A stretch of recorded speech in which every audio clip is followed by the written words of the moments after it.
раница и го положи во својот нов гроб, што беше го изглабил во Карпа, па откако постави голем камен на гробната врата. Православните христијани го одбележуваат Велики петок.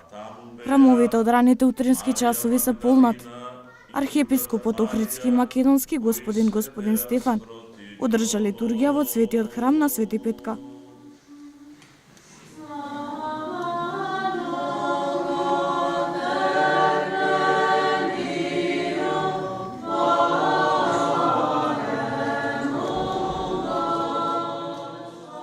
Велики петок или Распети петок, денеска е распетието на нашиот Господ Исус Христос, а и воедно во овој ден е и неговото погребение, каде што верниот народ рано изутрина доаѓа во своите најблиски храмови да се помоли на Бога.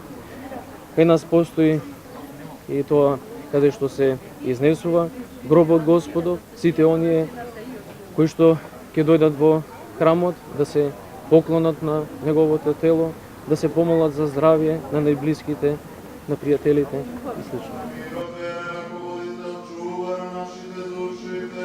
Христијанските верници го празнуваат големиот петок, еден од најтешките и најболните празници во христијанската религија.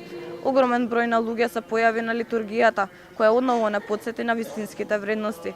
Тоа е љубовта кон најблиските и љубовта на оној кој му е најпотребно. На овој ден е строг пост. Православните верници велат дека го почитуваат празникот. Битно е духовниот пост. Никога да не навредиме, тоа е побитен од храната и на тоа најмногу се придржува. Господски редот е да се пости, што е проблем овие 2-3 дена да се пости. Постот го почитувам 40 години ако се боцкам со инсулинот. Значи, јас морам... Немате избор. Па немам избор, меѓутоа, кога се овие 3 дена, посебно ги почитувам, дури без зејтин. Подготвуваат постна трпеза. Малку месо, малку јајца, салатечка, тоа. Постно јадење, денеска ништо не се фаќа да се работи, ништо. Го чекаме воскресението Христово, тој се мачи и ние треба да бидеме, значи, мирни, да го чекаме во спокој, за да воскресне и затоа овој ден е неработен. И не се работи ни дома, не се ни пере, не се ни готви, ништо. Утре се работи во сабота.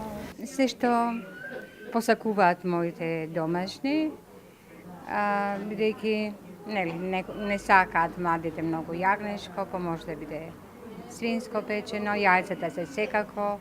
Велики петок е денот на страдалната седмица, христијански празник на денот кога е распнат Исус Христос. Поради тоа овој ден се смета за најтежок празник во годината.